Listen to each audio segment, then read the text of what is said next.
war with the most dangerous enemy that has ever faced mankind in his long climb from the swamp to the stars.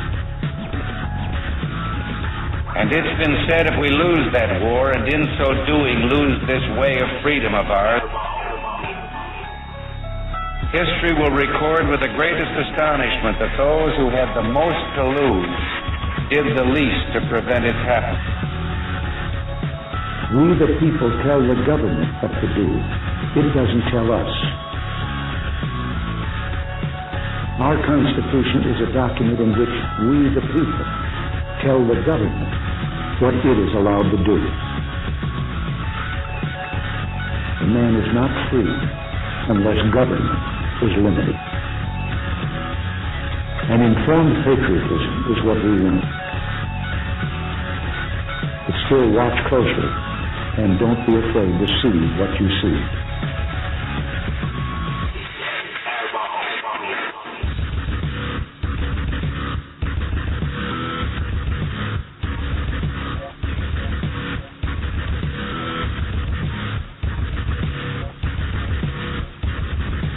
The very word secrecy is repugnant in a free and open society. And we are, as a people, inherently and historically opposed to secret societies. Even today, there is little value in ensuring the survival of our nation if our traditions do not survive with it.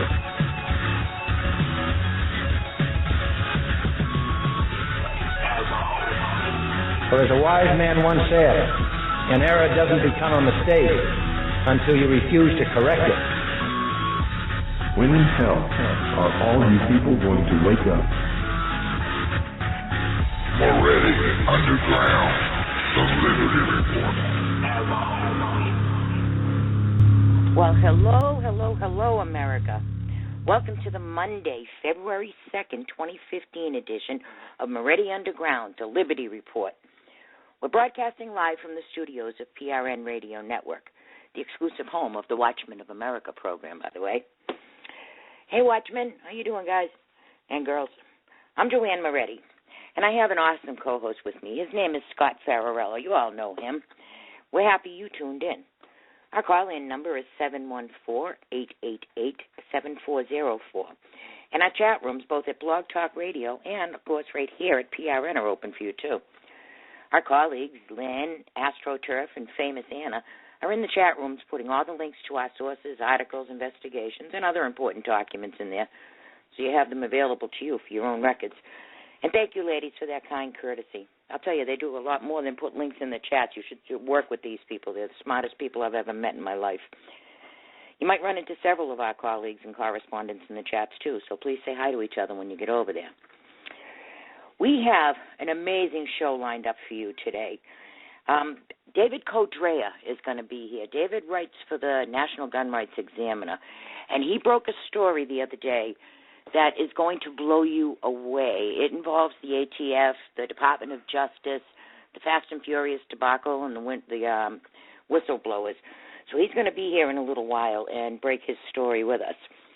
Also, we have news and everything else to catch up on, too. But before we do, you know the drill.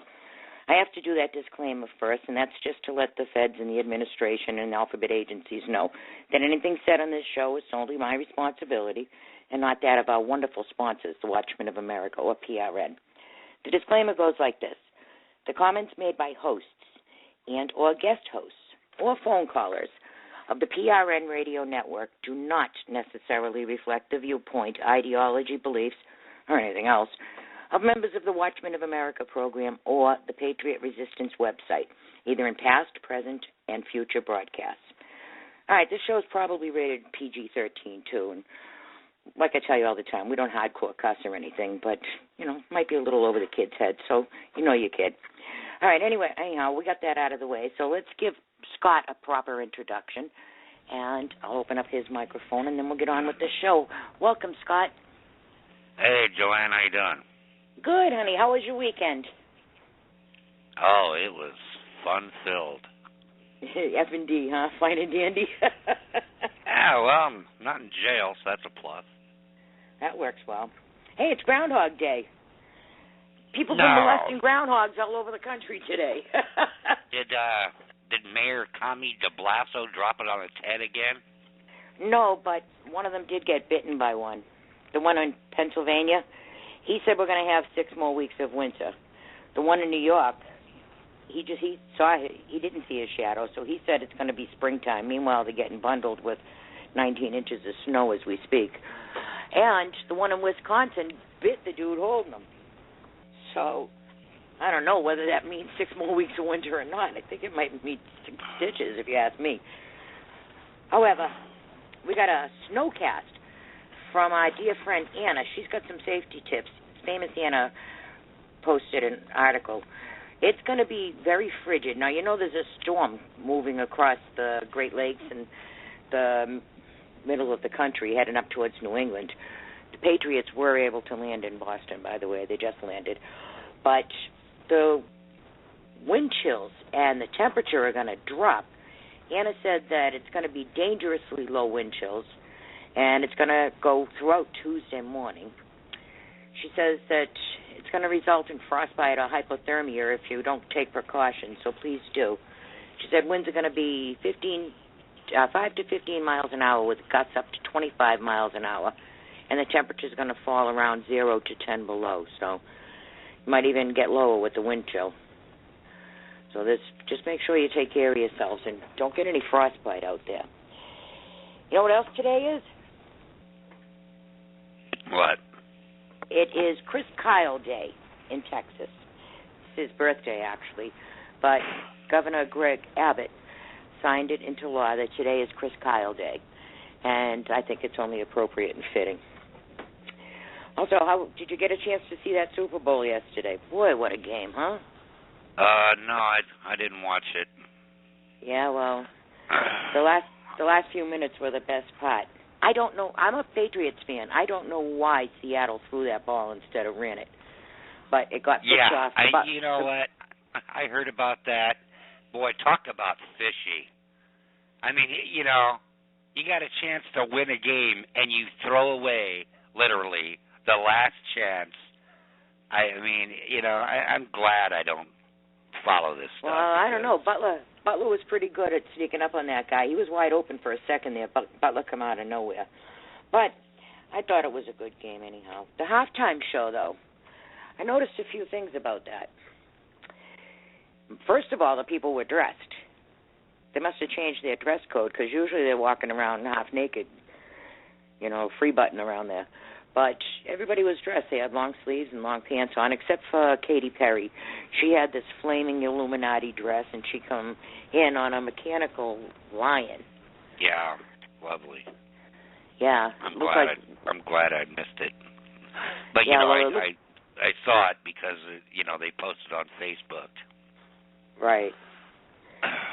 Yeah, well, that mechanical lion was something else. I actually kind of liked it, but they told me that's Illuminati and all the fire and the people, you know, and especially at the very end of it, though, everybody put their hands up and then they lied down. So that was clearly a Ferguson reference. So that was political. But the rest of it, I guess, wasn't too bad if you like that kind of music. You know, nobody had any wardrobe malfunctions. And, you know, that hoogie-boogie Illuminati stuff, they want everybody to say, oh, yeah, you know, the Illuminati and the magic and stuff, and, you know, maybe it's real, maybe it isn't, but, you know, a lot of it, the stuff that they're pulling, that's fake Illuminati. You know, they just symbolism. Back to Chris Kyle. Well, that's you know, that's a tactic, you know, when there's something as serious as a heart attack, they turn it into a cartoon, and that way it's just a joke, you see. It's sort of like what they did when, you know, Roswell happened. They didn't want anybody talking about UFOs, so Warner Brothers came out with this little green man from Mars cartoon. And so if anybody said anything about UFOs, they all thought it was just, you know, somebody's overactive imagination about a cartoon. Yeah, Obama's birth certificate. They call you a birther or something, you know. Just right, like Glenn Beck did. You know, he built his career on conspiracy theories, and you know, speaking of Illuminati, he says they don't exist. Well, you know what? Just Google it. There is nothing more provable than that group has existed since pretty much the beginning of time, You know? Yeah, well, it can go all the way back to the Sumerians, the very first culture on the planet. Yeah, well, about that Illuminati, even if they don't exist, in some people's mind they do, And so you're right, it's a form of propaganda or mind control. Even if people don't believe it's true, there are those that do. And that's, you got to be concerned with that too. Glenn Beck, I haven't watched Glenn Beck for a long time since he went on paid TV. But, I don't have anything against him. I really don't keep up with him anymore. I liked him when he first came out. But I did too. When he was on CNN, when he was on Fox, and then he was trying to scoff at the FEMA camps, and he said, you know what? I found out. I thought everybody was conspiracy theorists and lying about those FEMA camps, and I got to tell you, I was completely wrong. They cut the break. They come back, and he's like, you know what? I'm sorry I said that. Never mind. And that was it. It was different from here on out. He starts hiring, the people that he couldn't stand, people from the Huffington Post, hires an ex-vice president from the Huffington Post to run his, Blaze website, which used to be great. Yeah. I mean, I'd go on there every day, and there was like 20 stories that I didn't know which one to post first. Now I go on there, it's, how many times can this guy from the NBA dribble a basketball? I'm going, what? Well, about those FEMA camps, they do exist.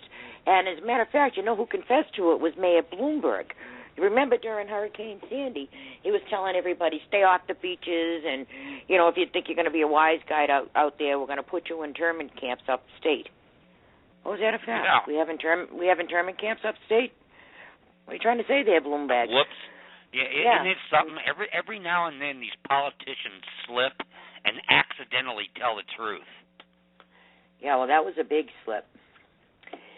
Hey, seeing that it's Chris Kyle Day, a couple of people put out some information about his killer. Now, we thought that his killer was a veteran with PTSD. The guy was a veteran, but he didn't have PTSD. He was a corrections officer at a prison. He never saw combat. Alan West says that he should, and so does Shobat. Waleed Shobat. He said that this guy should be profiled as a Muslim, considering that he has a real short mustache and a long beard, and he had written letters home to his parents that he was sympathizing with the inmates, and he was mad at the United States. So, maybe we should take a look at this guy, a closer look too, see who he's connected with. But do you know none of it's that by movie, chance and none of it's by accident, It's all. Yeah. Go ahead. Yeah, you're right. You're right. It's not by chance. It's not by accident. His mother was hassling Chris Kyle to take him under his wing. Remember, we spoke about that too. Well, when it comes to find out that this kid has sent letters home to his parents sympathizing, kind of like the Bird Dog deal. So, there's more to this story too. And he did have a bounty on his head. However, $248,948,000 it made. $249 million as of yesterday. And all the people that were flipping out at Clint Eastwood, he said, I didn't make this movie to get an award. And that was all he said. He just walked away from them. You're feeling bad about being snubbed by the Oscars? That's not why I made it. Our dear leader was on TV today. Obama. Ain't my dear leader. It must be yours. Yeah, dear leader. Yeah, well, I'm going to try to get to do a bunch of news right now because we're waiting for David to call in at 9 p.m. right at the top of the hour. So we're going to, and wait till you hear what he has to say. He broke the most incredible story. He was, you remember Dobbins, the whistleblower in the ATF Fast and Furious scandal? And Dobbins' house burnt down, and the ATF tried to blame Dobbins. Well, Dobbins sued them, and it got into court. The judge sided with Dobbins, by the way, saying that they didn't protect him under the whistleblower protection.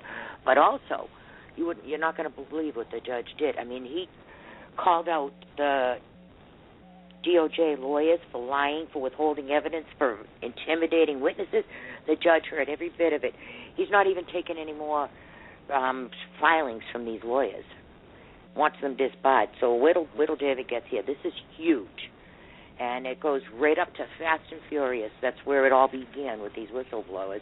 And David Codrea, along with Mike Vanderbilt and 60th Street Irregulars, have been all over this, including our own dear friend Anthony G. Martin. He's been all over it, too. They never let it die. I'm so proud of them. So David's going to be here. But back to the dear leader. He came out with a budget. Now, you know he's offered budgets before, and not one of them ever got one vote. I presume that this budget is going to go the same way. I don't know if this guy knows that the Democrats don't control the Congress and Senate anymore, or he's still in his denial. It's not a consideration of his. $4 trillion budget. And then he says we're going to replace mindless austerity. And you know that he's the one that came up with the sequestration. And he's absolutely refusing to call that back, rearrange the monies, or anything else. He's continuing his attack on the military. The plan includes a $478 billion public works infrastructure program for roads, bridges, and transit system. We give them money in every single bill for roads and bridges.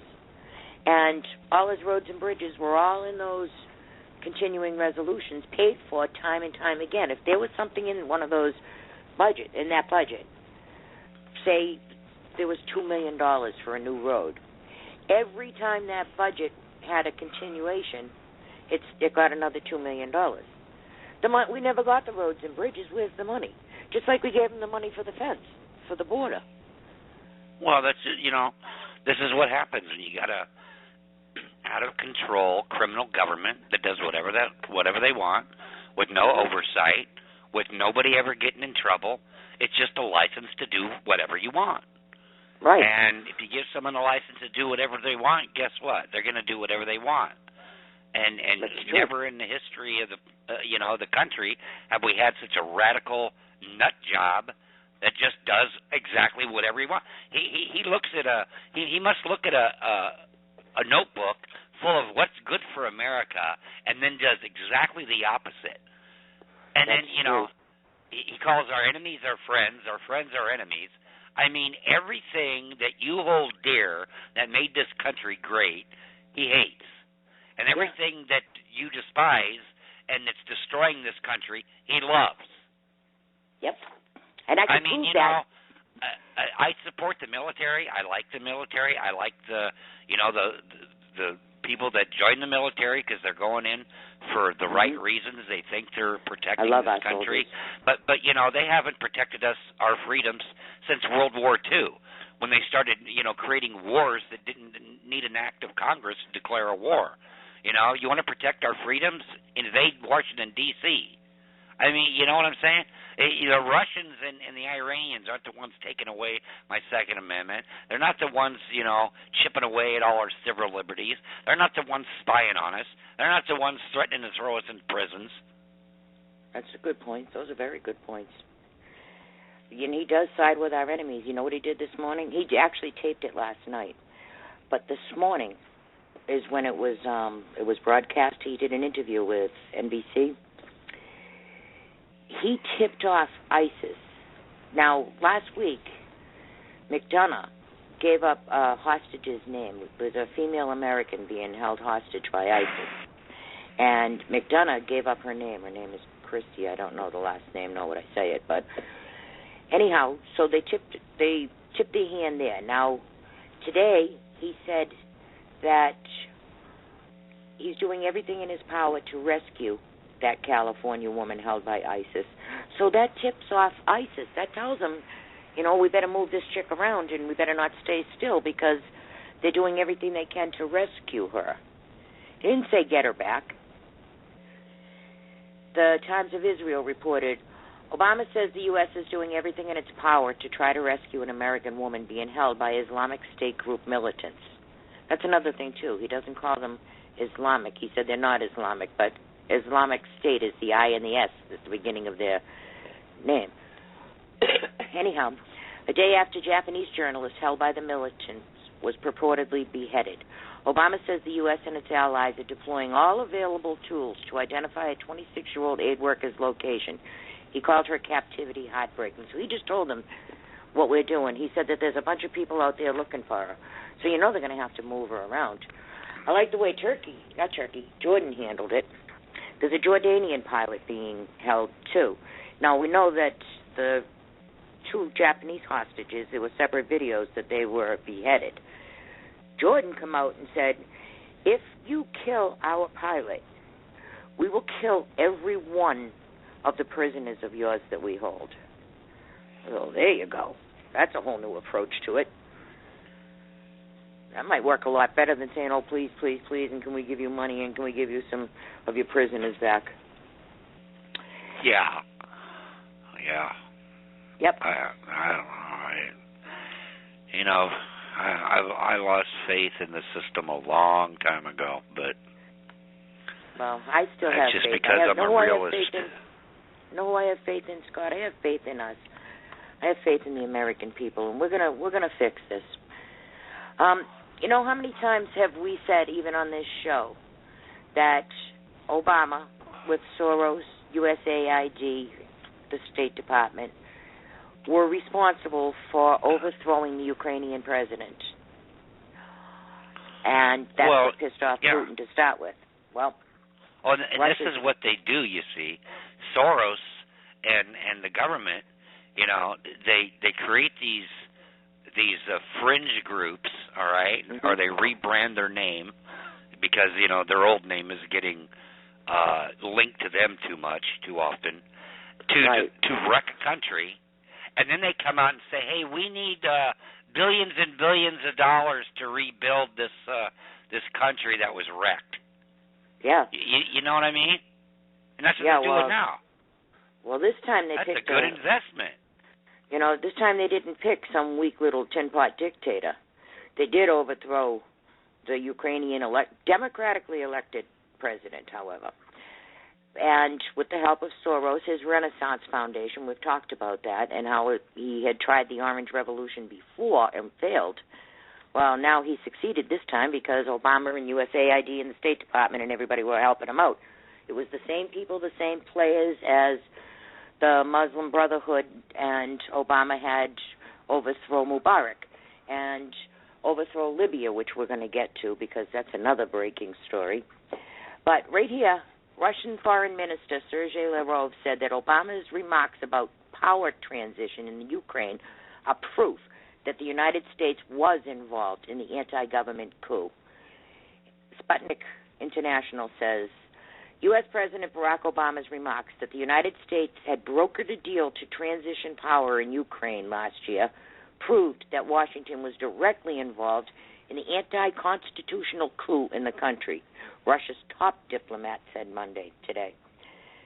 Sergei Lavrov said Obama's remarks are proof that from the very beginning the United States was involved in the anti-government coup that Obama neutrally described as a power transition. It wasn't a power transition. They walked in and just threw everybody out. So we had told people time and time again, and there it is being verified right by the Russian Prime Minister, Sergei Lavrov. All right, we're going to get back to some of that, too, but I got a couple of other quick stories we got to get to. We're kind of rushing through it today because we have a guest, and there's so much we have to talk about. Atlanta today. There was a suspicious package taped to a bridge in Georgia. The bridge goes over I-75, where I-75 and 85 meet at the big connector. They shut down traffic in both sides. Traffic was backed up halfway to South Carolina, I believe, and halfway to Florida. This is from the Associated Press. It says, police have detonated a suspicious device that prompted a freeway closure in Atlanta that led to massive traffic backups. Atlanta Police Department spokeswoman Elizabeth Espy said authorities on Monday found a tube-shaped object taped to the east side of the 14th Street Bridge, which spans the downtown connector. The connector is a stretch of freeway where Interstate 75 and 85 meet in Atlanta. Police detonated the device, which charred a section of the northbound side of the bridge. And according to the Georgia Department of Transportation, lanes in both directions and southbound I-75 ramps to the 14th Street were closed while the police investigated. They the backup stretched along the freeway and onto side streets and everything.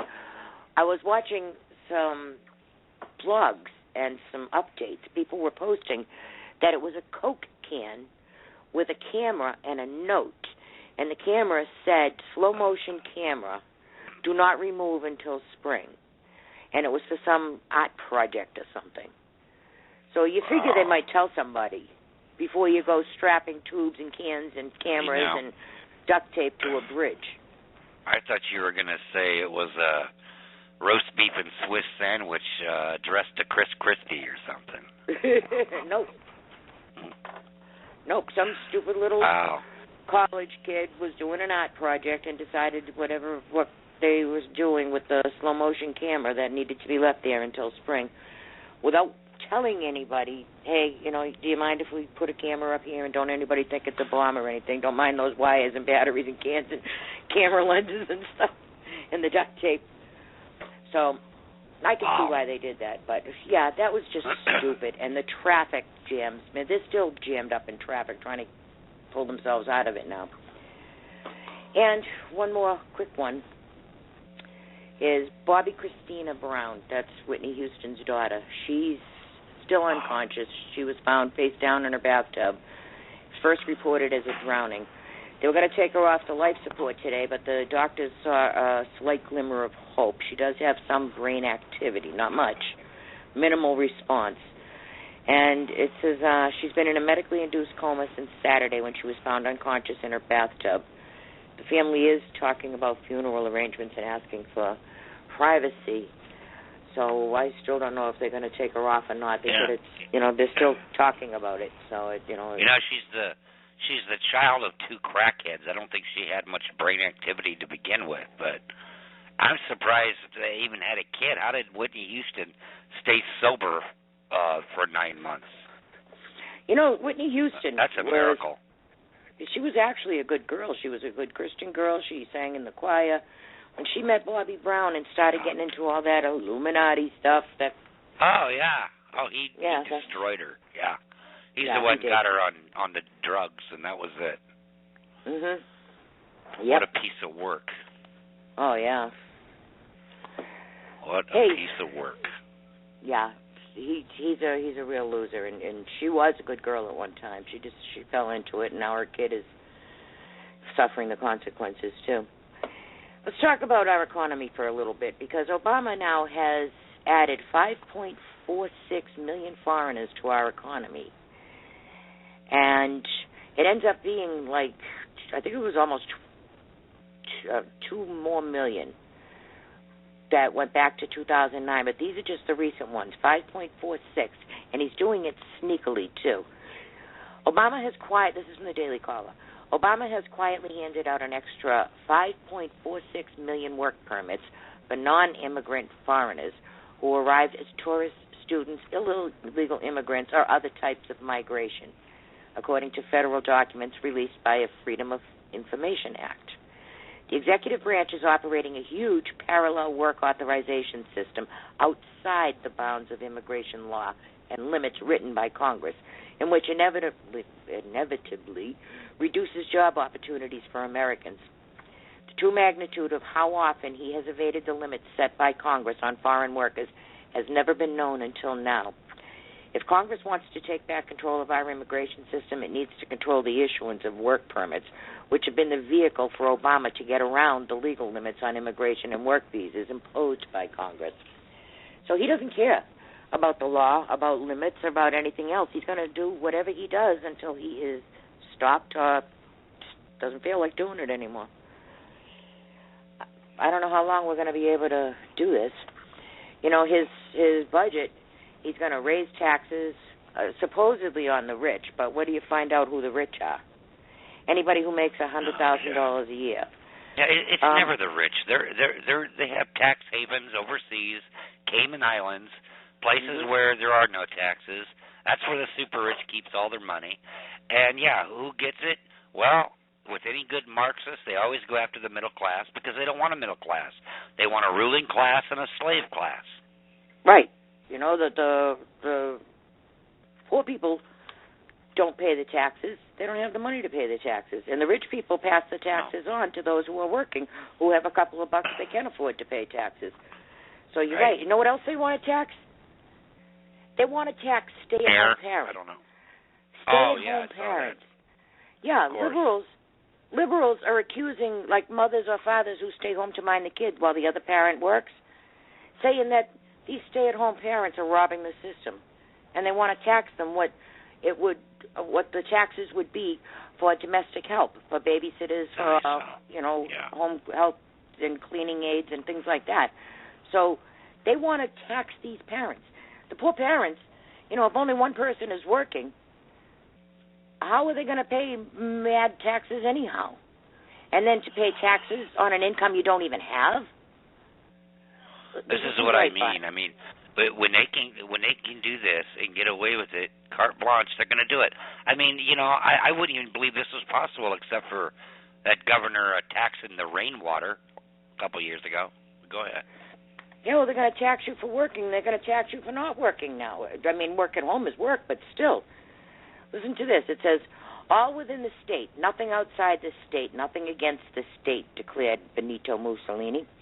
This directive is further expounded on by Josh Barrow at the New York Times, as he instructs us to view stay-at-home parents as tax cheats, because the work they do for themselves doesn't involve the sort of financial transaction the all-consuming state can take a piece of.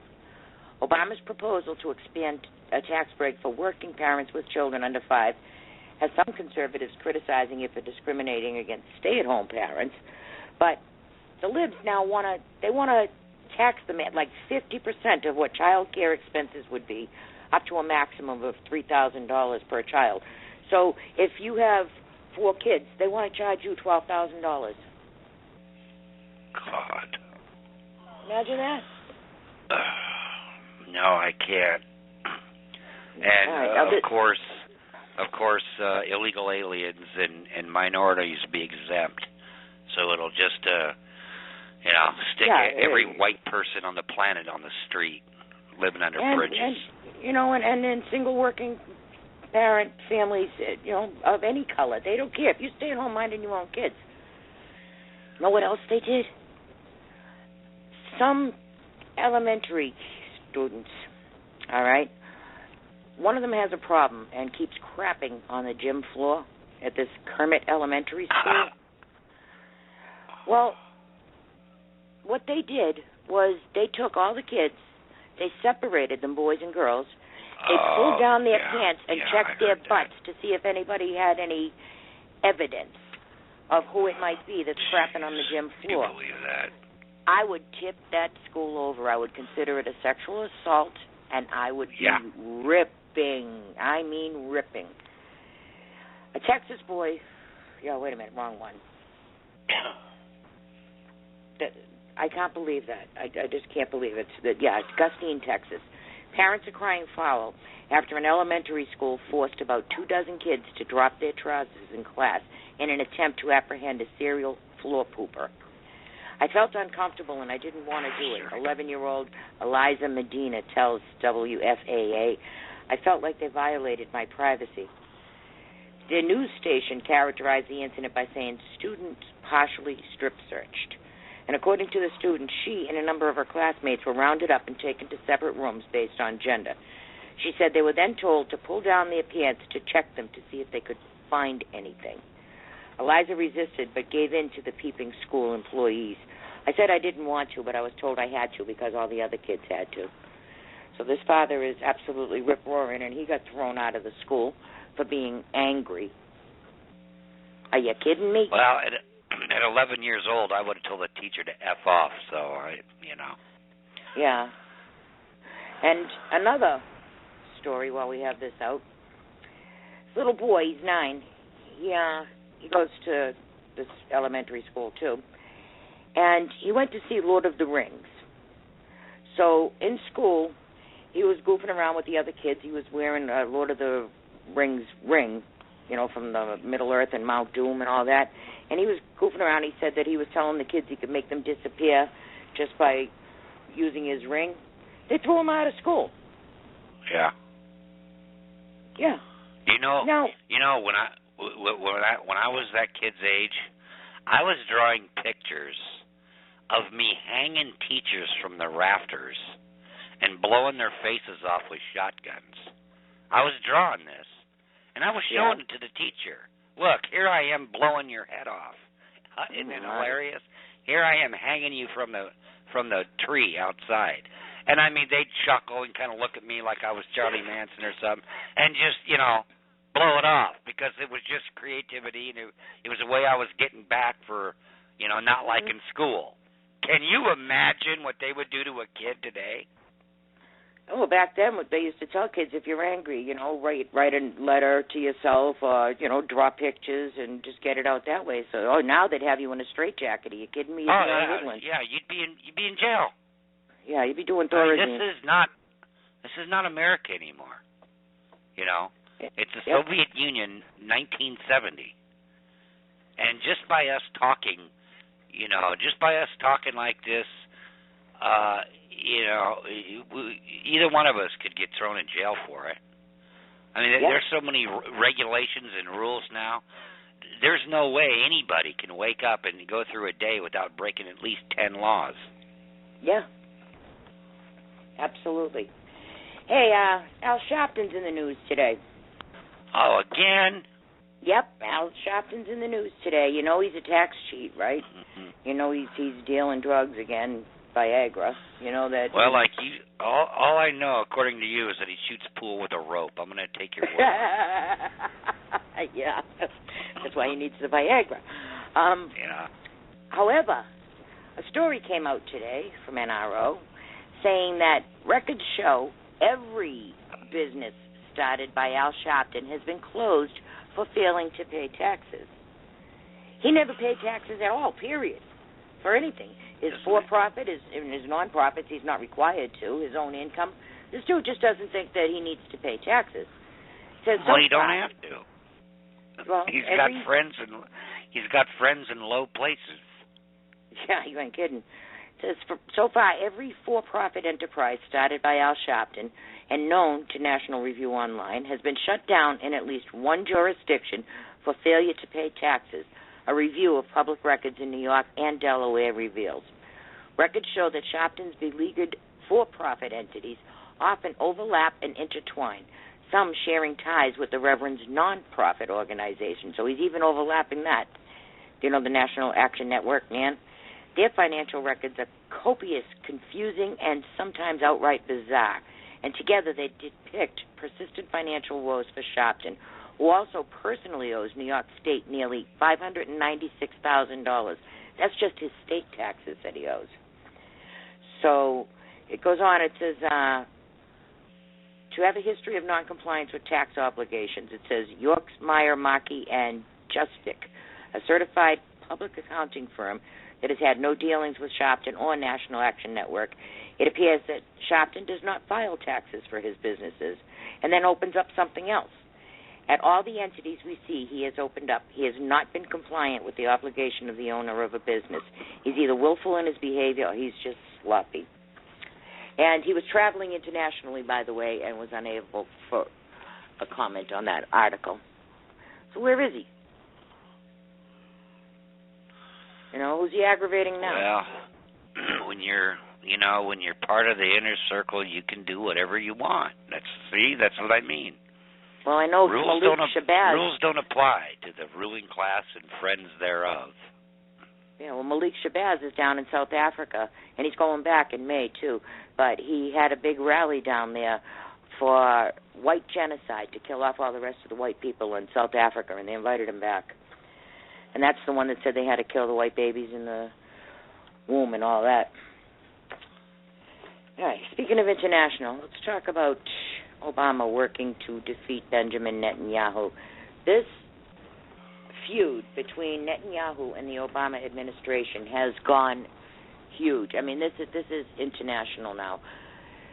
This group, let's see here, B-15, it's an anti-Netanyahu group, and it's backed by a U.S. and U.K. group titled One Voice.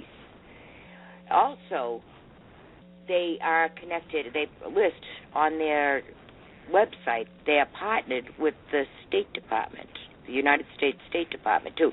So they're getting money. There's one voice in this B-15. They're getting money from the U.S. State Department. Now, Obama's guy, Byrd, who ran his campaign here, with OFA, he's over there. They took up one whole floor in some big office building over there in Tel Aviv. They say that they are supporting anybody but Bibi. Now, they say that they are not biased. Well, just by mentioning Bibi's name in that makes them biased. And now Ted Cruz just today filed a resolution to look into this between the State Department and this group. But Netanyahu is telling everybody who would listen what's going on. And this advisor that's working to defeat Bibi, he worked for an Israeli-hating group, too. Charles Johnson says, off to try to defeat Netanyahu. Obama's advisor, Jeremy C. Byrd, once worked for an anti-Israel activist condemned by the Anti-Defamation League. Byrd, then a student at glorious Harvard Divinity School, worked for Edmund Hanauer, one of America's most prominent anti-Israeli activists. He worked for Hanauer while Hanauer wrote a violently anti-Israel op-ed that accused Israel of state terrorism and war crimes and called for the arrest and prosecution of Israeli soldiers. So it says here, Byrd and Hanauer also attacked Israel in speeches. Also made a short documentary film, too. But, here's this guy. Now, Valerie Jarrett said that there would be paybacks because Bibi Netanyahu is going to talk in front of Congress at invitation.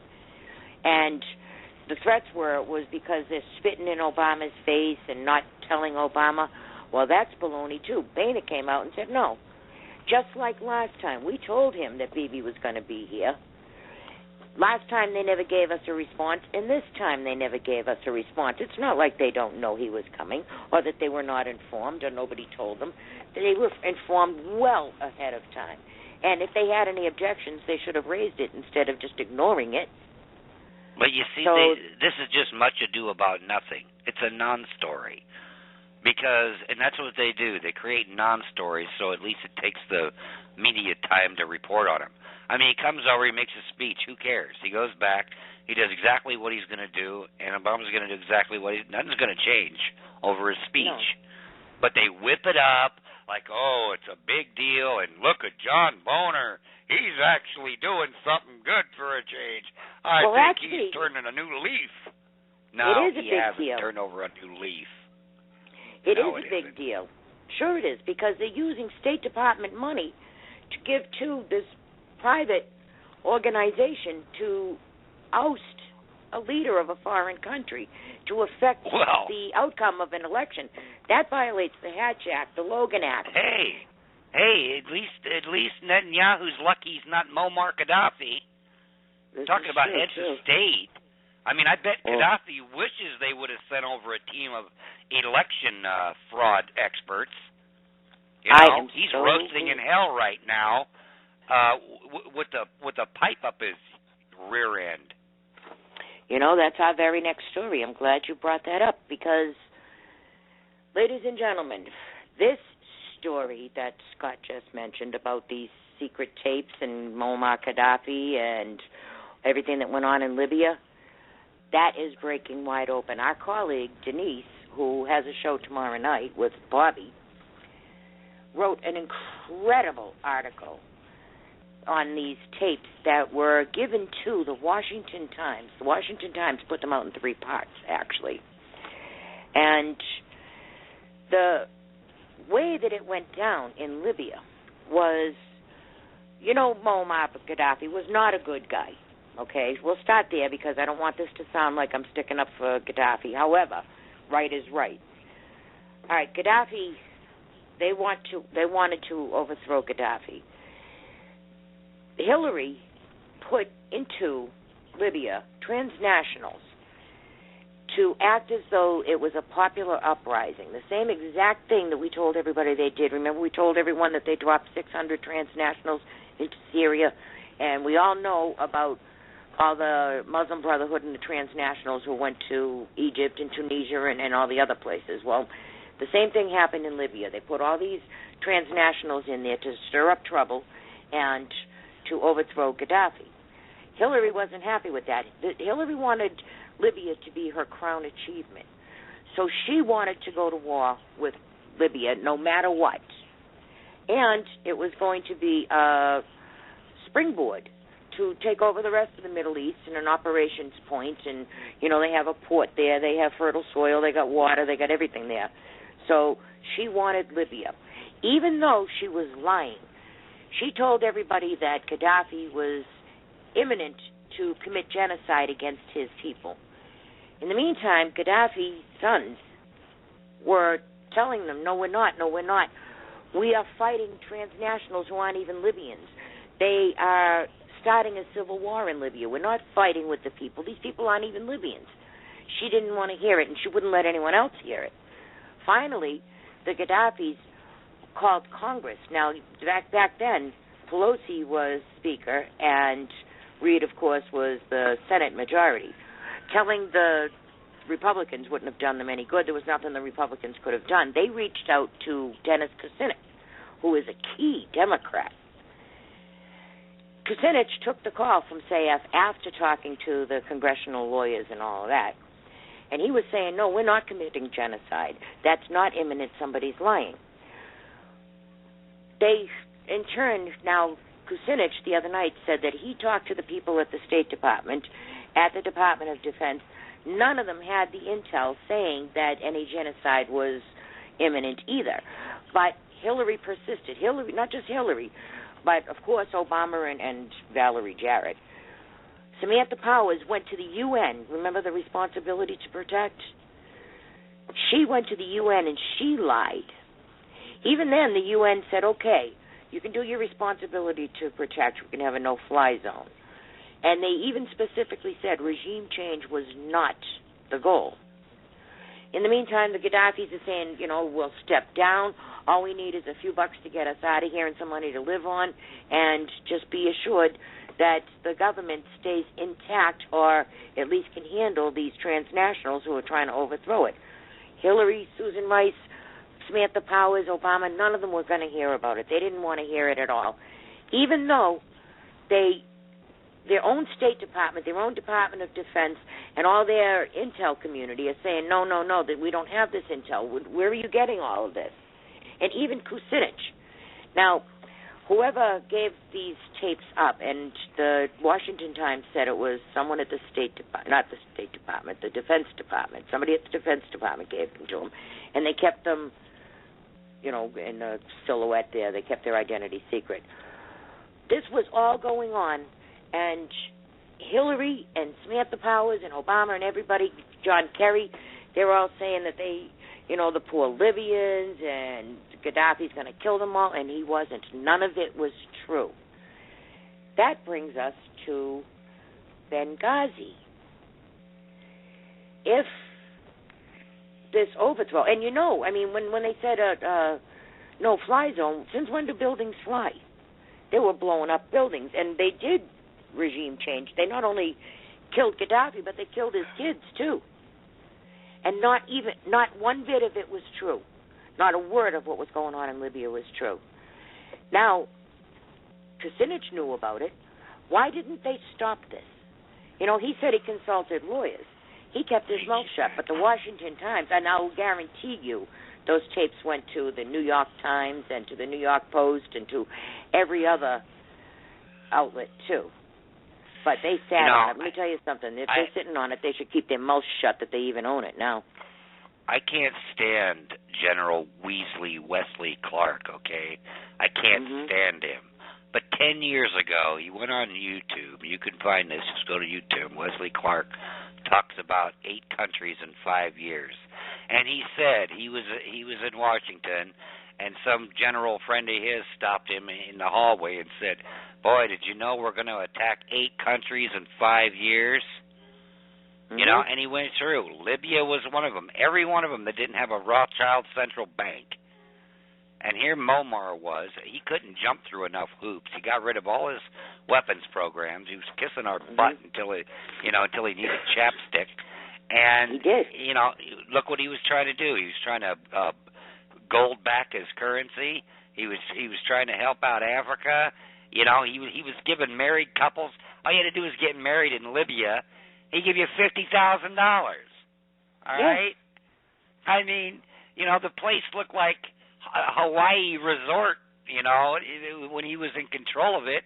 Now it looks like Detroit. I mean, he may not have been an angel as far as dictators go, but he's sure better than what they have now. Yeah, well, you remember Ronald Reagan dropped a bomb on his head. That smartened him up real fast. And since then, he did get rid of his nuclear aspirations, and he got rid of a lot of the weapons.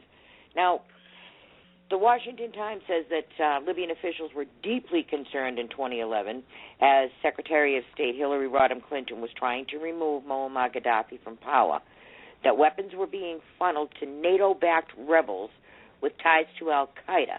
I'm going to stop right there. Ties to al-Qaeda. You know that the Muslim Brotherhood gave birth to al-Qaeda too, right? You mean along with the U.S. government? They must have been in along cahoots. with the U.S. government. Oh, wait, Muslim Brotherhood still in too. cahoots. That's right. Yep. It says the reports included a 16-page list of weapons that Libyans supposedly tracked to the rebels from Western sources or their allies in the region. The memos were corroborated by a U.S. intelligence asset familiar with the documents, as well as former top Gaddafi regime official Mohammed Ismail. NATO has given permission to a number of weapons-loaded aircraft to land at Benghazi Airport and some Tunisian airports, the intelligence report said, identifying masses of weapons, including tanks and surface-to-air missiles, those SAMs, remember?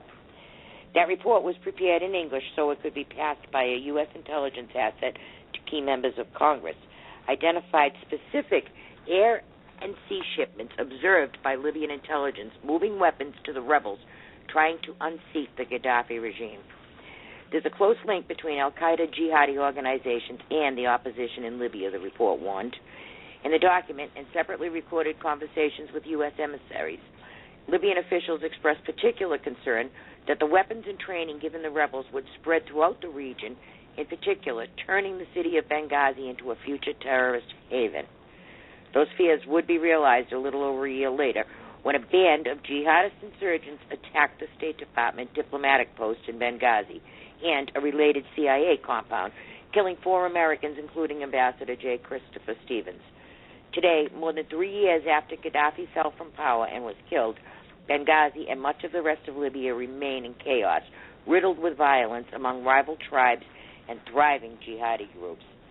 Clinton, now considering a run for president, was the moving force inside the Obama administration to encourage U.S. military intervention to unseat Gaddafi in Libya.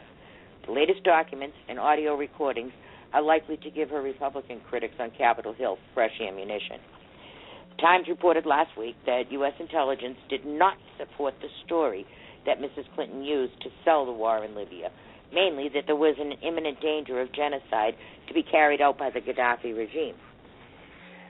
It says the intelligence community, in fact, had come to the opposite conclusion, that Gaddafi would not risk world outrage by killing civilians en masse, even as he tried to crush the rebellion in his country.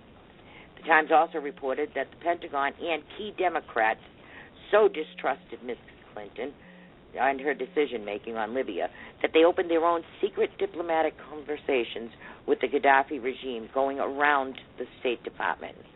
So here's Congress going around the State Department now.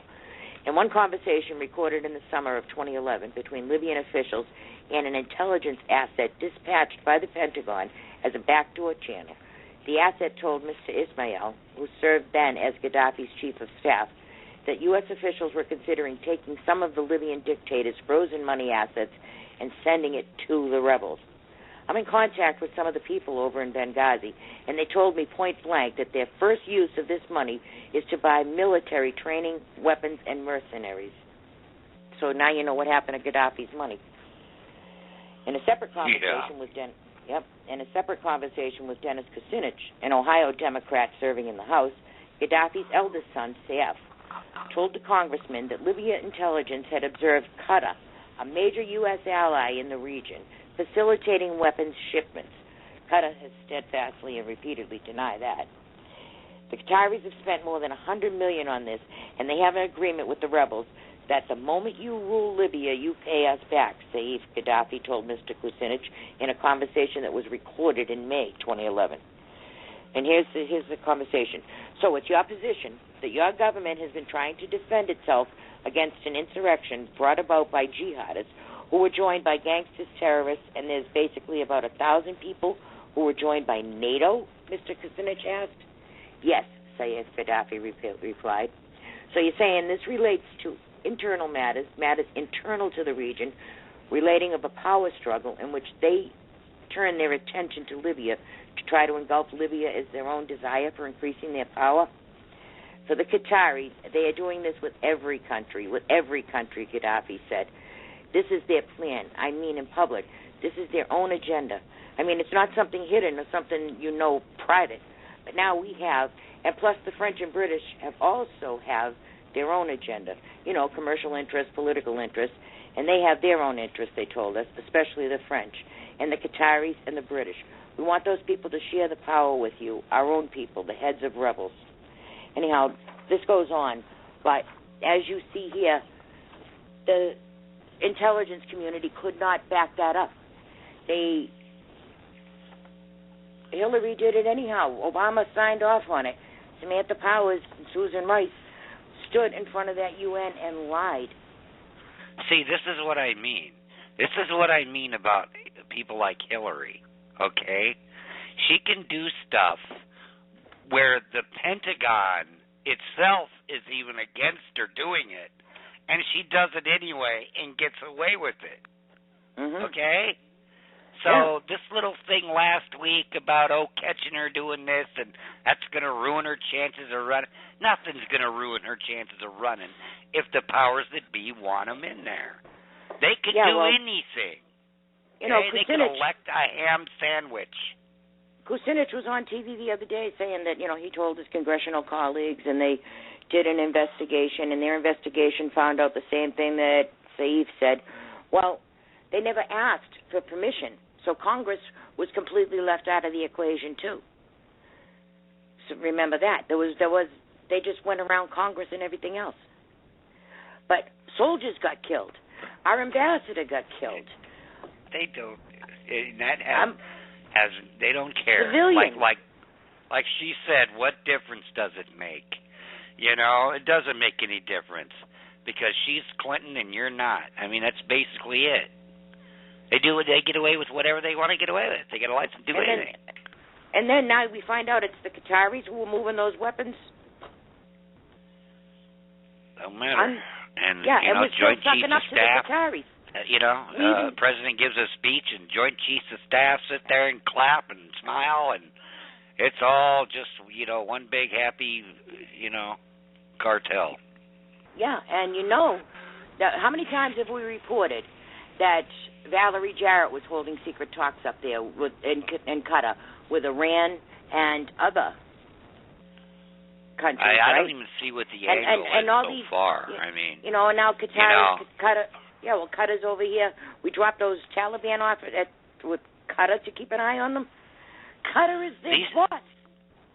Countries like Iran don't need the United States or Israel's permission to do whatever they want to do, have a weapon, whatever. They could have got it through the back door from Russia when they did their little fake collapse and they lost all their scientists.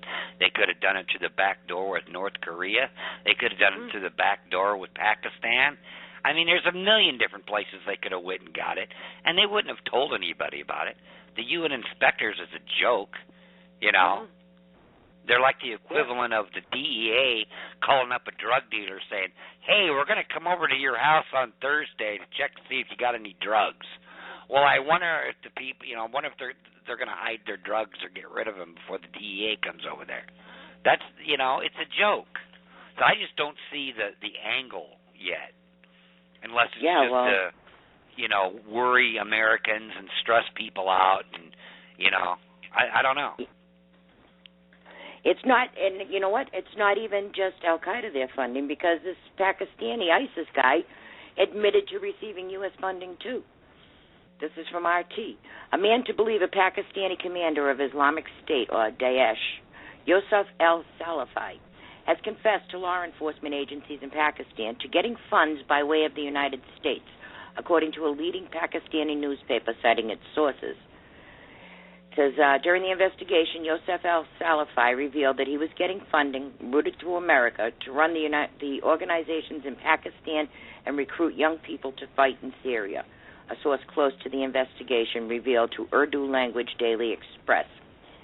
It says he also allegedly confessed to recruiting jihadists to send them to Syria and was receiving about $600 per person. He admitted that he had been working with the Pakistani accomplice who was reportedly the imam of a mosque. The U.S. has been condemning the ISIS activities, but unfortunately has not been able to stop funding of these organizations.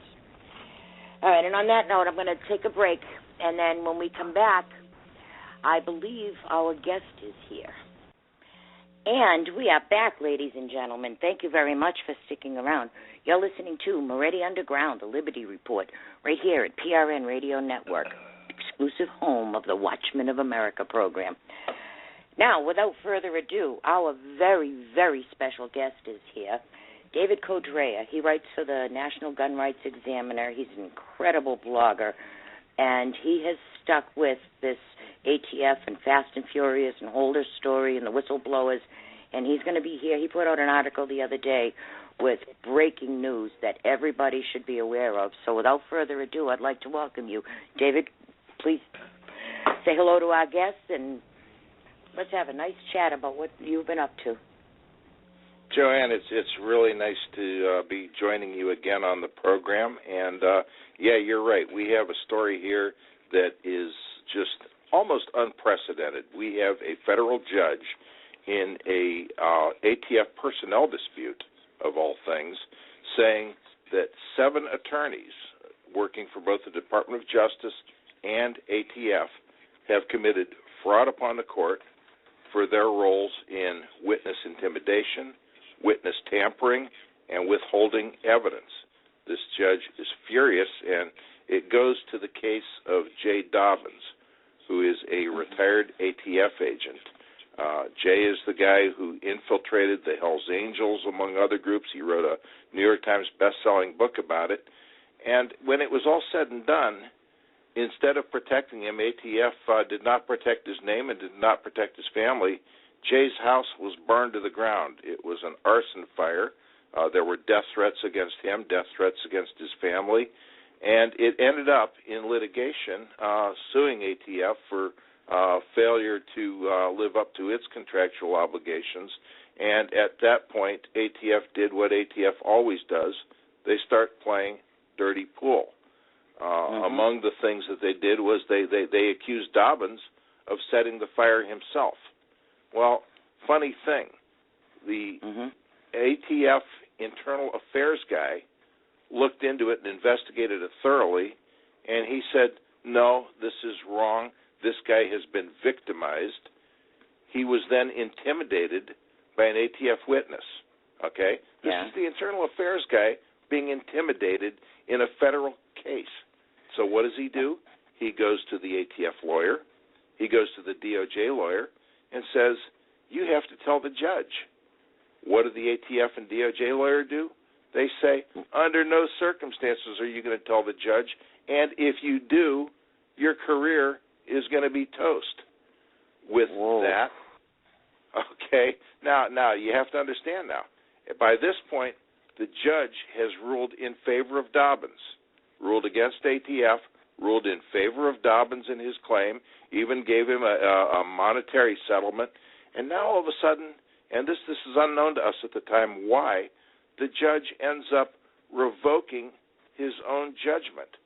And we're going, what's going on? Has new evidence come up? Did he find something bad about Jay? What's going on? No. In fact, what happened is that this witness, this internal affairs guy who was intimidated, ended up, because he saw he was getting nowhere with the lawyers, went to the judge and told them. And the judge has then since suspended 7 of these lawyers, or barred 7 of these lawyers from submitting any documents on the Dobbins case in his courtroom, and went on further and notified Attorney General Eric Holder. Okay, and Joanne, it's amazing. You read through some of the opinions and you read through some of the narrative that happens, and you get some of the same characters who were involved in Fast and Furious gun walking to Mexico. So that you get the same guy in Phoenix who was the manager there working with the ATF guy who intimidated the internal affairs guy, and they're investigating the arson fire, and they decide they're going to slow walk it. You know, I'd heard of gun walking years ago, didn't know what it was until I heard about it and we started reporting on it, and now we've learned what slow walking is. You know, they're going to drag their feet on the case. And this level of corruption, it's amazing.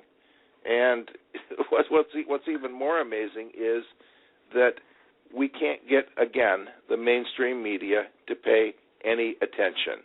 Of all of them, Fox News, like 5 days after I reported, Fox News came out with a report. To their credit, they did link to me, and they did link to the document that I had, which was an exclusive document that I posted on my Scribd account. And but you can't get NBC or CBS or ABC or the New York Times or the Los Angeles Times or the Chicago Sun-Times or the Chicago Tribune or the Washington Post or the Huffington Post or any of the news organizations, MSNBC, CNN. None of them are interested. And the problem that we have there is that we are trying to get Congress to investigate this, to open up oversight hearings, just as we got them to do with Fast and Furious, and we're going through the same process where we're dragging people kicking and screaming into noticing this story, which is why, thank you, a program like this is so important to spread the word where no one else will. And the problem, again, that we run into is with these congressmen, if they don't see it in the news, they're not going to think it's important. So that's kind of where we're at. That's incredible. I mean, this is like Pulitzer Prize-winning reporting here. This is like award win. This is something that reporters dream of, getting a story like this, and they hush about it. That tells you a lot about the power this administration has over our media too. But I mean, when you got the department, the ATF, and the DOJ attorneys intimidating witnesses, and to the point where the witness can't even get help unless they go to a judge. And now the judge is barring them from even submitting any more papers and transcripts. You know, that should be front page news. If you got 7 lawyers from the Department of Justice, you know, being reprimanded by a federal judge, Judge Allegra, Francis Allegra. By the way, he is a former assistant deputy attorney general. So he worked in the DOJ, and he was a Clinton appointee. Okay, so you know, but they messed with the wrong judge this time. He is mad. He writes opinions that are so cool to read because he starts out on his one judgment where he first ruled in favor of Dobbins, and he starts out quoting Othello from William Shakespeare, and he ends up quoting Franz Kafka in The Trial, you know, again, about a dystopian, tyrannical society which basically can hold charges over people forever. And it's just amazing what this is going through, and it's amazing how it's just absolutely being ignored because with the press, Obama's their guy. Okay, you can't tell them that the emperor has no clothes because this is their guy. They love him. Yeah, well, they're the ones. You know, guys like me, we're conspiracy theorists, right? Right. Oh, yeah, we're conspiracy theorists. But you got a federal judge here who said, this guy here, David Hardy, he's a constitutional law expert, saying how serious it is. He says a federal judge is basically questioning your candor with your court. It's exceedingly serious. I mean, that's lawyer speak for, wow, this is incredibly serious. And well, David Hardy is eminently qualified. He's an author, many books under his credit. He did In Search of the Second Amendment, a video documentary. He just recently argued in Tucson in front of the Ninth Circuit, they had a traveling three-judge panel that came out to maybe it was Phoenix. I'm talking out of my head right now, and he was representing the Libertarian Party in Arizona, which was complaining that I guess the state was giving all its love to the Democrats and the Republicans and nothing to the Libertarian Party. So we'll see how that goes. But Hardy is eminently qualified, and I would encourage your listeners go to Of Arms and the Law, which is his blog, and learn about the guy because he knows what's going on and very sound, mature, seasoned judgment. Yeah, another thing about this Judge Allegra, too, is he unsealed the case, too, which was huge. That was supposed to stay sealed, but that was kind of a payback. It had to be. It says, U.S. Court of Federal Claims Judge Francis Allegra basted Justice Department lawyers in a recently unsealed ruling made last month. It says ATF lawyers ordered the agent in question not to communicate the threat to the court and stated that there would be repercussion if the agent did not follow counsel's instructions. You got lawyers who, I mean, this is what they do. You know, even your defense attorney is an officer of the court. They turn their back on their own reputation for this client, for, you know, the DOJ lawyers, so the DOJ is their client.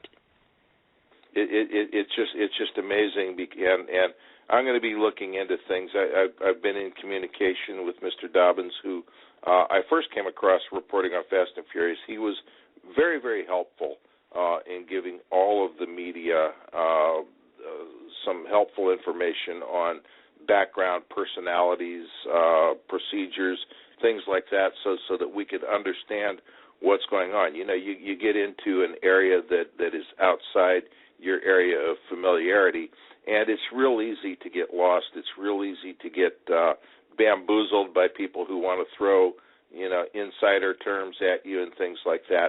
And so it helps when you can get people who are basically interested in the truth. And it's funny because you would think a guy like Jay Dobbins, who's ATF agent, and a guy like me, rabid, right to keep and bear arms person, would be oil and water and hate each other's guts and want to strangle each other. We don't have to agree on, you know, role of ATF, although, you know what, the guy's a very, very brave man, okay? You can't take that from him, and we don't have to agree on the constitutional role of the federal government in terms of gun regulation. What we are agreeing on is we are in pursuit of the truth, and in that, it doesn't matter at that point any other ideology. If you are in search of the truth and someone else is in search of the truth, that is the goal that you're working toward. And exactly. One other real quick thing is, look, you're talking about a guy. Can you imagine, Joanne, infiltrating hardcore, you know, organizations that will kill you if they discover that you're undercover, and you have to convince them that you are one of them.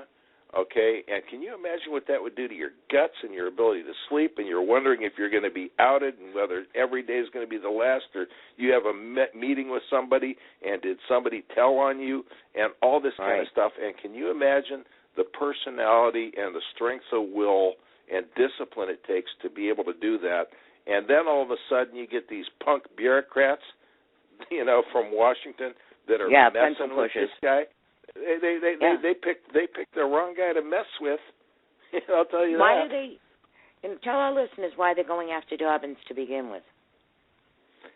I'm not certain because it's like there's this weird retaliation fixation that these people are used to being obeyed because they're so feared just based on who they are, you know, institutionally.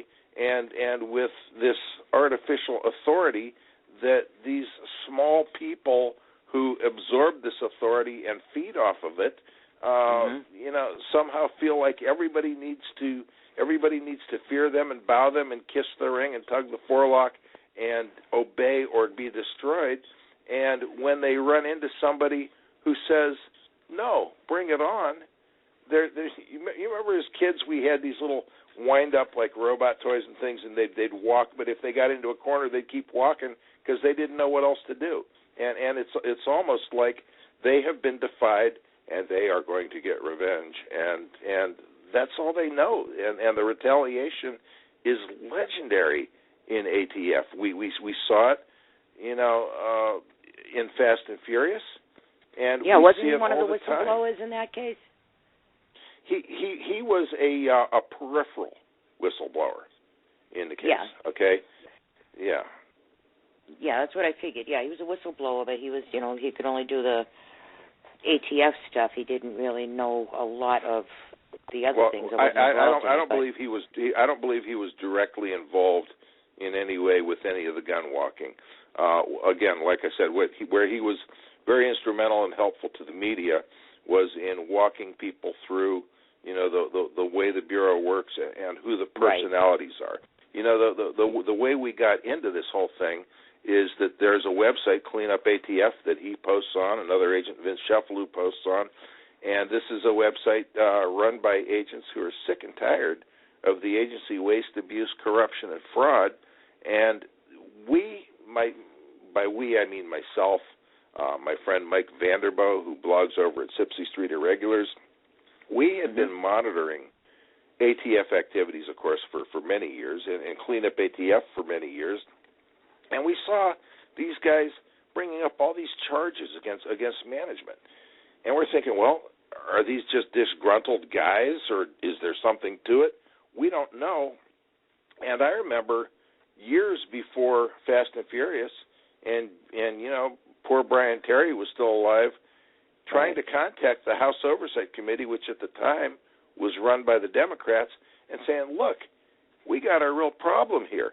These are trained, seasoned veteran agents that are complaining about corruption within ATF, and nobody's investigating. You guys are House Oversight. How about you investigate? And, of course, no one did, until Brian Terry ended up murdered in the desert, and Mike and I uncovered a post on Clean Up ATF that said that guns had been walked and that walked guns had been found at the murder scene. And then we started pushing, and we started screaming and yelling and banging pots and pans, because we're just little guys. I mean, we have no reach. We have no resources and things like that. So we had to do what we do best, which is scream, throw lights on, make noise, get it noticed by the media, and essentially blackmail some people in Congress to bring these guys in and to offer them protection, which is how Fast and Furious came about, and we got that going, and we're going through the exact same process now, unfortunately, with the 7 attorneys. And by the way, I can tell you this: I know the names of the 7 attorneys, but I can't tell the names right now of the 7 attorneys. I hope to be able to in the very near future. So for right now, I guess we can call them Sleepy and Dopey and Grumpy and whatever the rest of the 7 are called. Doc, Bashful. Yeah. Bashful. Why can't you say? Is it because you're writing an article, or is it because you have some sort of a legal gag on you? Because I'll have to tell you offline. For right now, you'll just have to imagine me being a bratty little kid going, I know something you don't know. All right? Oh, okay, I got it. But there is a compelling reason why I can't come forward with it at this point. Yeah, well, that would make sense to you, and so I hope you have upgraded your own security. You were really smart to go to the social medias too. You did that with the Fast and Furious and a lot of your other gun rights articles. Matter of fact, why don't you tell people about your articles? I know you have one coming out. Oh, I've got plenty coming out. I've got them coming out all the time. I'm a field editor for Guns Magazine. I write their monthly Rights Watch column, and so I just did one today that came out about green decoys. And what these are so-called environmental groups that appeal to hunters and sportsmen and outdoorsmen as we're one of you, and what they really are is they're really just these left-wing foundation-financed anti-gun organizations designed to divide and conquer, get the sportsmen in and and not realize while they're mouthing great words about how we all believe in our hunting heritage. That's not what the Second Amendment is about, but it's part of the divide and conquer strategy. I'm working on another one that is getting ready to come out after I finish this program, as a matter of fact, over at Gun Rights Examiner. And that was the one. Do you remember the video that this woman produced where she had the kid go steal his mom's gun and then take it to school and give it to the teacher? Okay, this came out a couple of months ago. And I filed a FOIA request with the school where that was done in Oakland. Yeah. And lo and behold, I've come to find out that this woman who did the video with the gun, if she used a real gun, she broke the law, okay, because she didn't have the necessary law enforcement exemptions. I don't believe she did use a real gun. I believe she used an imitation or replica firearm. But even so, the school is denying that they ever gave her permission to do that, at which point that becomes an infraction according to California Penal Code. Right. So I'm getting ready to post my proof tonight, and we'll see if the Oakland Police Department does pretty much what the Washington, D.C. Police Department did when they gave David Gregory a pass, on Meet the Press, where he was all of a sudden allowed to possess a 30-round magazine to wave around in front of Wayne LaPierre on television. But if you or I possessed the same thing, we'd be doing serious time in the slammer. So, again, just to illustrate, you get into these anti-gun areas, how the political process and the prosecutorial process works against people who believe in the right to keep and bear arms and for people who believe in citizen disarmament. That commercial was incredible. That there's so many felonies committed just in the commercial. The kid takes the gun from his parents' drawer. That's stealing. Now he's a minor in possession of a firearm. Then he conceals it, puts it in his bag, takes it to a school where guns are prohibited. Then he takes it out of his bag and hands it over to a teacher who has not been given a background check by the kid, I'm sure. So right there's a whole bunch of felonies just in this commercial. Not only that, but if the kid pulled out a gun in a real-life scenario, doesn't matter if he was going to hand it to a teacher. He could get blown away. And how about going to and from school if he were stopped? And then the safety implications as well. Look, you never handle a gun unless you know how. Unless you know how to, you have to treat all guns as if they're always loaded. There's no indication that this child who is afraid of guns knows how to ensure that he can carry a gun safely. And not only that, but ratting on your family. Imagine what that would do to a father-son. Yeah, and he ends up pointing the muzzle at the teacher as he hands it to her. So, I mean, it was just incredibly ignorant. But forget the fictitious law violations.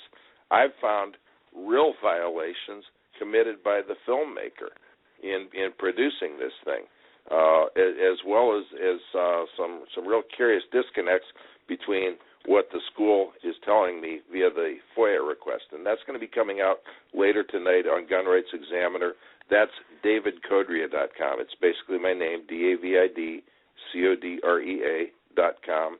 And, of course, I blog at waronguns.com, like one word, waronguns.com. Yeah, now, I find it hard to believe that the school didn't give them permission to do that. Wouldn't you have to have, like, at least the principal know that you're going to be filming a commercial on this campus? Well, they knew that there was a commercial, but what they're saying is that they didn't know the content of the commercial or that a gun was going to be involved. I see. Okay, but yes, they absolutely knew and gave permission for a commercial. The executive director was actually looking to see if they could maybe get some day fees for the use of the school. It turned out there was no budget for that.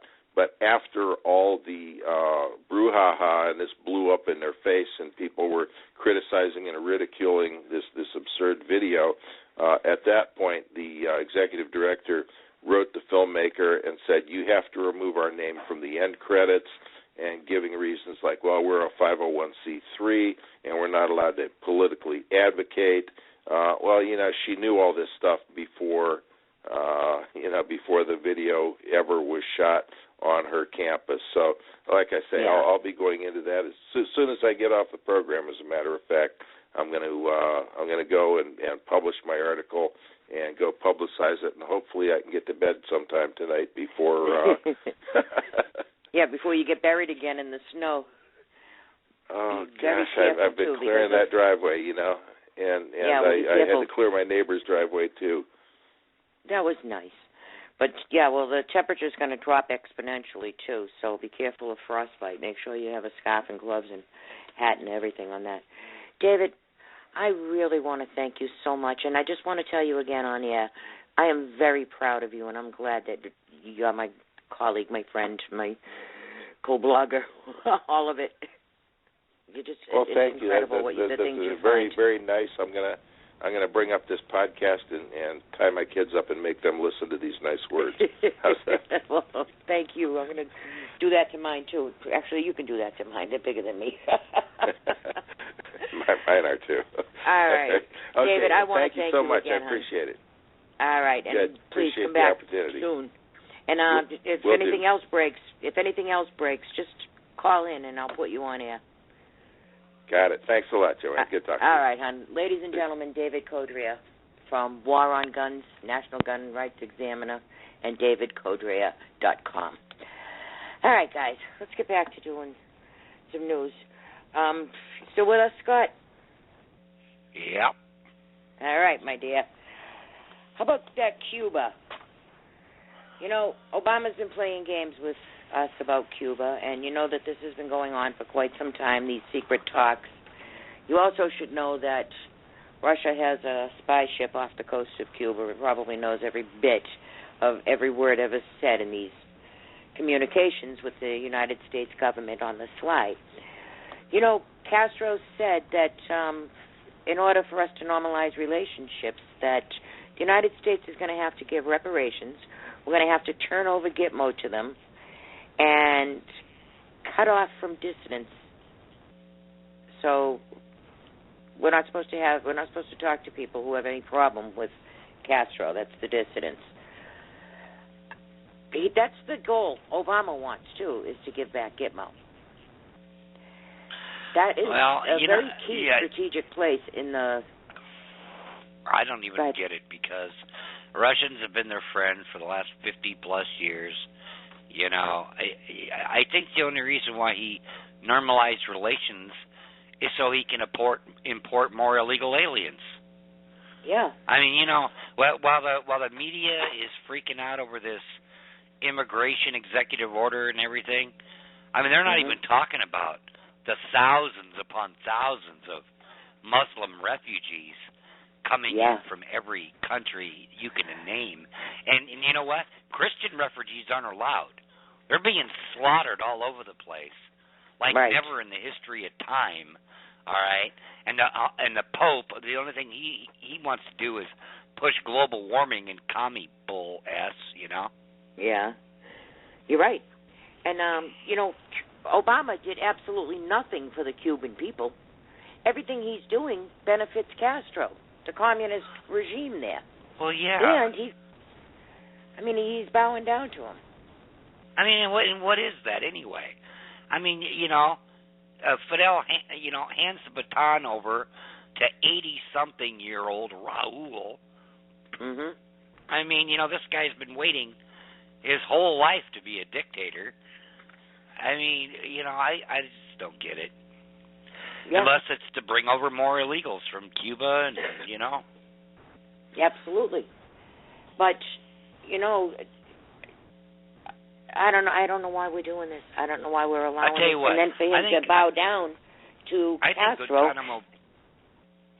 I think that Guantanamo Bay is a training facility for, bad guy officers. Because, look, they spend some time there, and he releases them, sends them to certain countries, and they become leaders again. I mean, it's just so blatant. And it's right in your face, treason. He gave them all cell phones. He gave them computers. He gave them a soccer field. He gives them meals fit for a king. It does. It sounds to me more like a country club for terrorists now. It is. than a prison. You know, they even have Skype. They're allowed to Skype with their families. They have more rights and privileges than veterans do in this country. Mm-hmm. All right? And so do illegal aliens, and so does every other enemy you can think of to this country.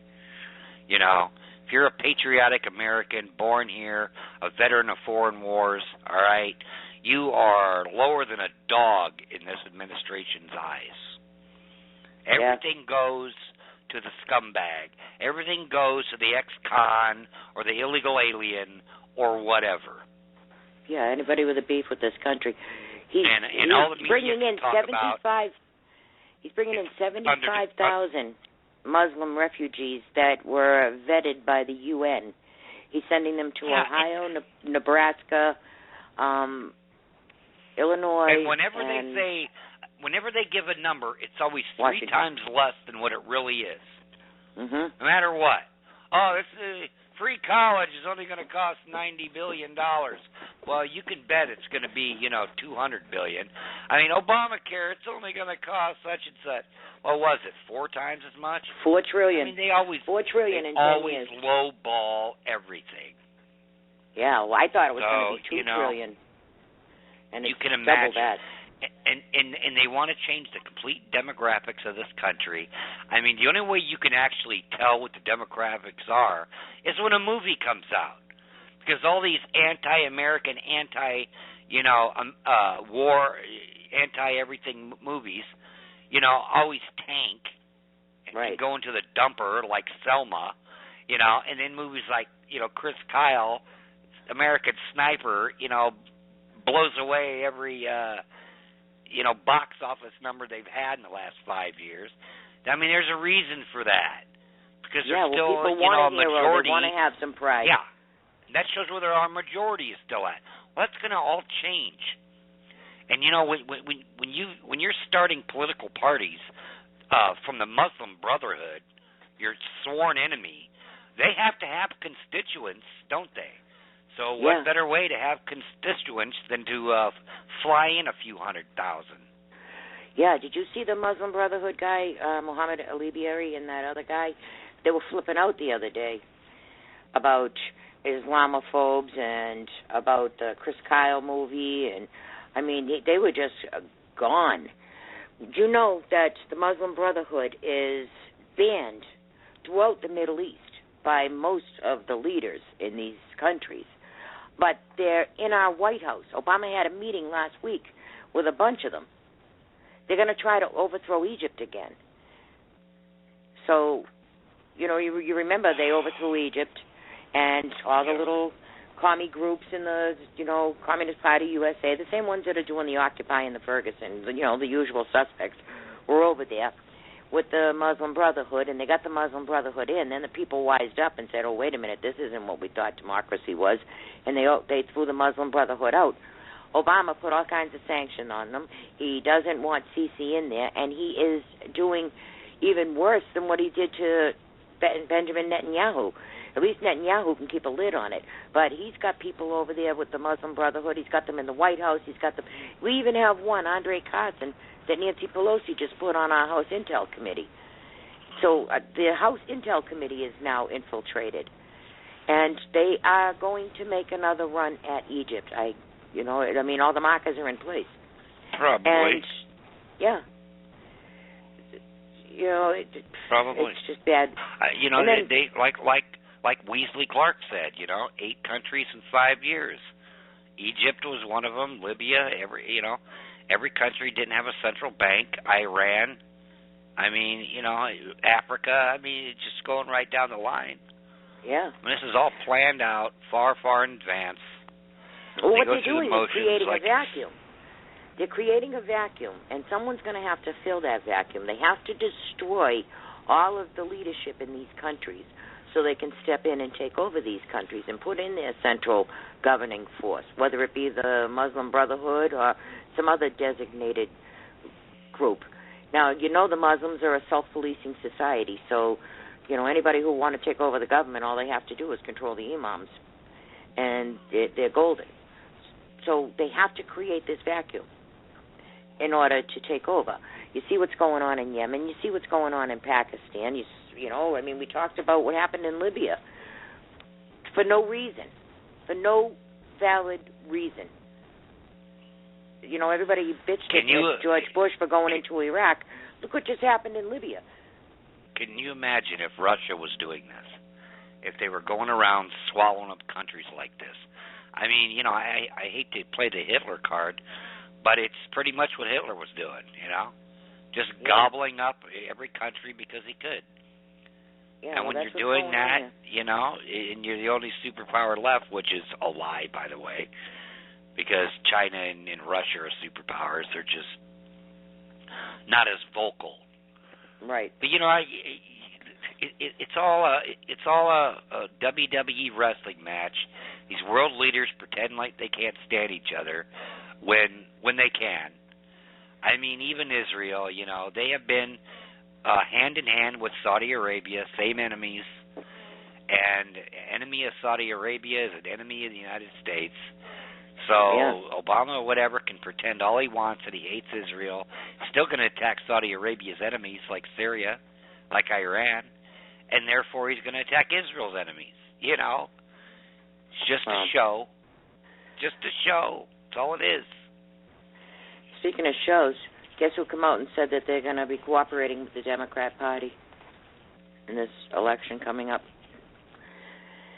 The Communist Party USA, from the Daily Caller, the chairman of the National Committee of the Communist Party USA has penned a 2023-word manifesto making the critical point that American communists are eager to work with the Democratic Party to advance the modern communist agenda and achieve communist goals.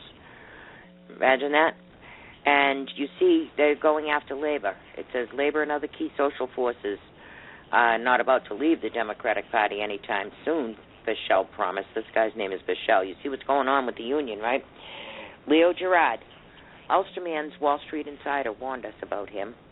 He's taking the United Steelworkers to strike against the oil companies.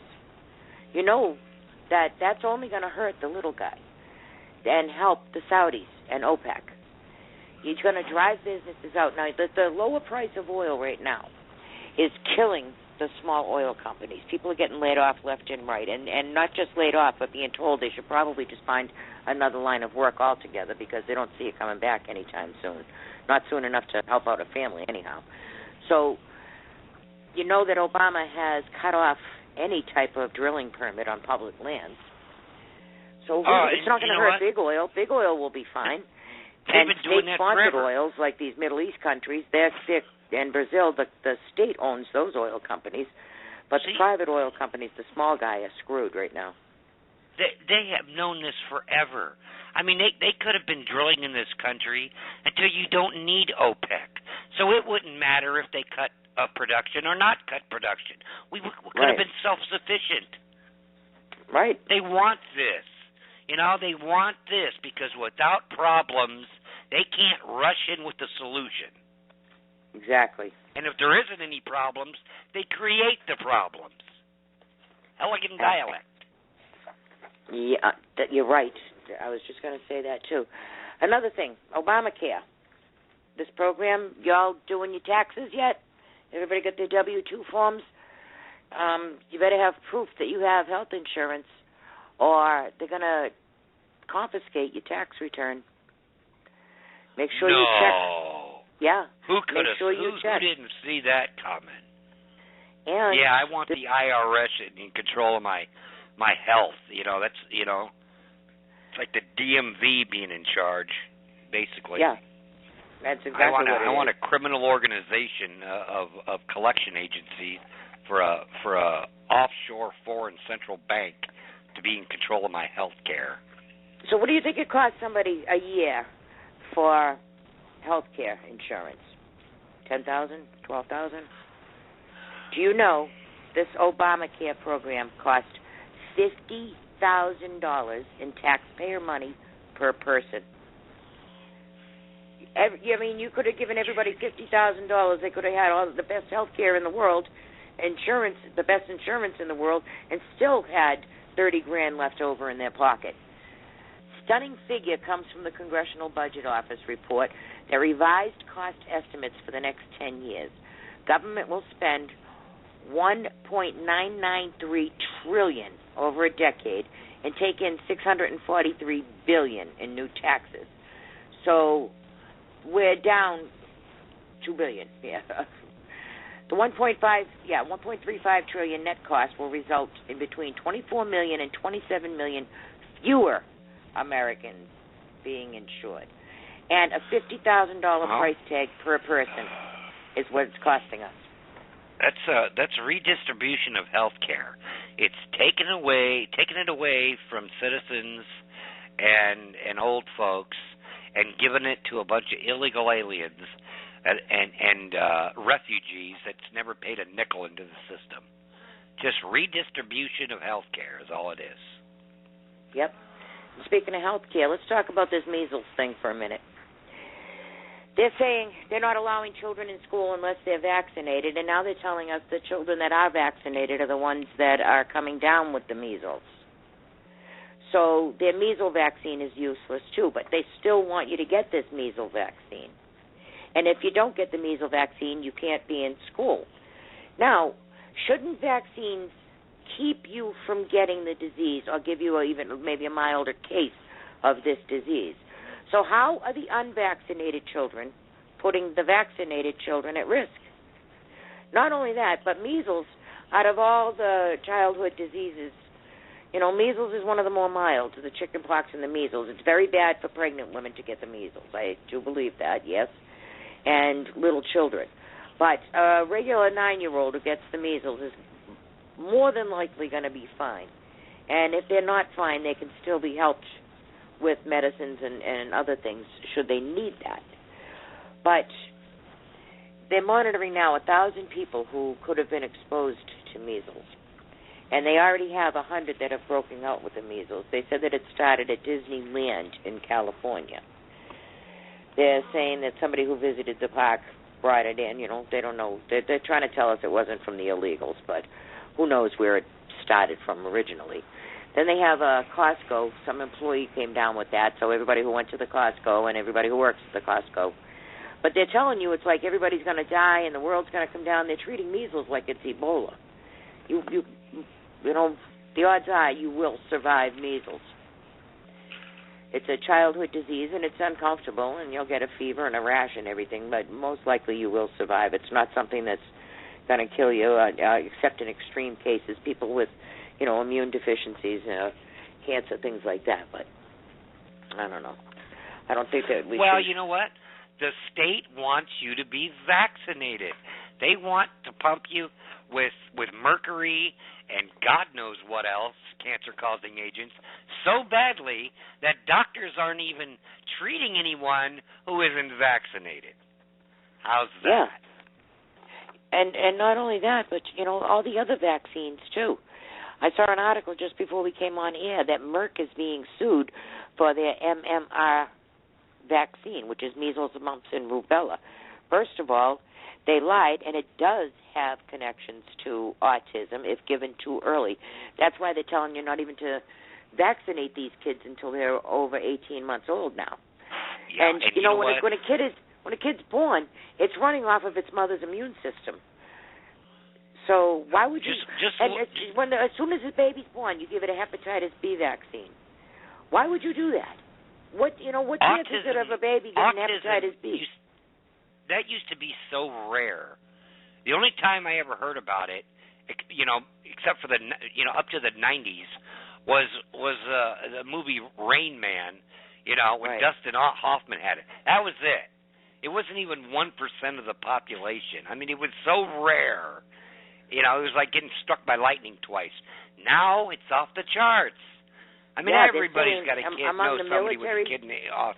Among the military children on bases, they're saying 1 in 8 has a form of autism. That's a huge number. And it's geographically located, too, to military bases. There's got to be a common denominator there, right? And then Merck is getting sued for their vaccine, and we got a measles outbreak. and they're saying it's because people are shying away from vaccines. You know, this measles outbreak is probably not as severe as they're trying to tell us it is, and they're trying to scare you into getting your kids vaccinated. We're all going to die. You're not going to die from the measles. You know, you have more deaths from the flu than you would with the measles. You got more of a chance of dying from that vaccination than you do anything that nature's got to throw at you. You know, I never took a vaccination in my life as a kid. I got the measles. I got over it, you know? It's called an immune system. Works great. I never had the measles or chicken pox. I did have the mumps, but never measles or chicken pox. I had that, too. I had everything. Everything a kid can get, I had. And you know what? My mother didn't believe in blasting her child up with the same virus that you're trying to avoid, okay? Yeah, I don't trust doctors.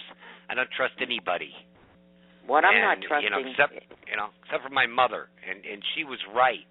Everybody made fun of her. Oh, you're putting your kids at risk. Yeah, well, it's funny that I was the healthiest one in the neighborhood. Yeah, I was pretty healthy as a kid too. My mother didn't go for all that foreign stuff. I did have a smallpox vaccine, but I don't think I had polio. But that's it. So we got a couple more minutes. Have you seen that Governor Scott Walker is surging? I'm thinking that people are getting smart. Yeah, I saw that. I think people... Go ahead. Well, I think people are getting smart with their politics. You know, there's a lot of people running. I'm also seeing, you know, Mitt Romney had dropped out, and Bush is going straight up with the Common Core and amnesty and Obamacare and that type of stuff. I think maybe he's trying to be bad cop. Well, I think he's trying to be bad cop. I think he might be playing team. His name's Bush, and all you have to do is, if you're a Bush, is to say, I'm running for something, and because you're related to the great Nosferatu, you know, George H.W., you're in. So it doesn't matter if Scott Walker gets 80% of the people's vote, and they all want him. Guess what? You're getting George Bush, and you're going to like it. Good old Jeb, yeah.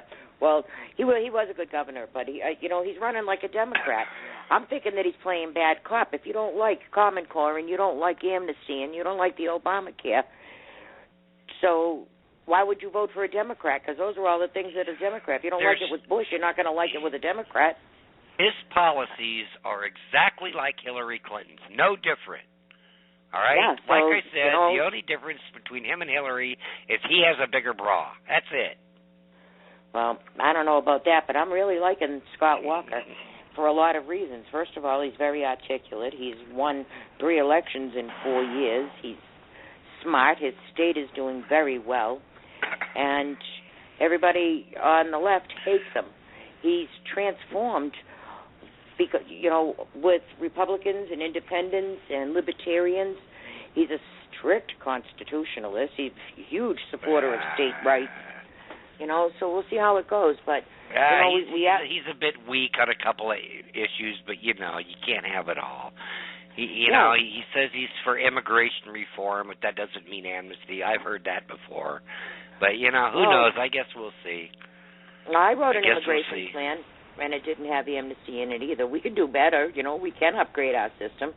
Although we probably shouldn't leave it up to Obama to upgrade our system, and see what he did with Obamacare and the IRS. I say we deport every illegal alien and refugee until 0% of Americans are out of work. How about that? That would be a good idea, but we got a better chance of getting struck by lightning in a cave than doing that. But yeah, I'm not opposed to deportation, especially ones who are criminal or who don't intend to become Americans. You know, how about we make sure our veterans have health care and enough money for food and shelter before we start giving them to people that hate our guts and to South Americans? How about that? I know that's a radical concept here. I think we should take care of our veterans first.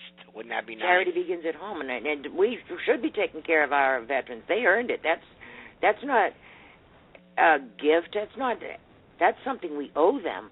They had a contract with us. It's us that's violating the contract when we don't hold up our end of the deal. You know, when they signed on to go into our military, we promised them pensions and health care and, all the things that they should be having. And they got screwed every time. And every time another politician comes in, they cut back on the veterans' things. You never hear them say they're cutting back on welfare, do you? Nope. All right, well, we're running out of time. You got any closing comments? No, that's it, Joanne. I've ranted enough for one evening. All right, well, Very good therapeutic. night, everybody. Good night, everybody. Therapeutic. All right, guys, that's all the time we have for today, and we hope you enjoyed our show.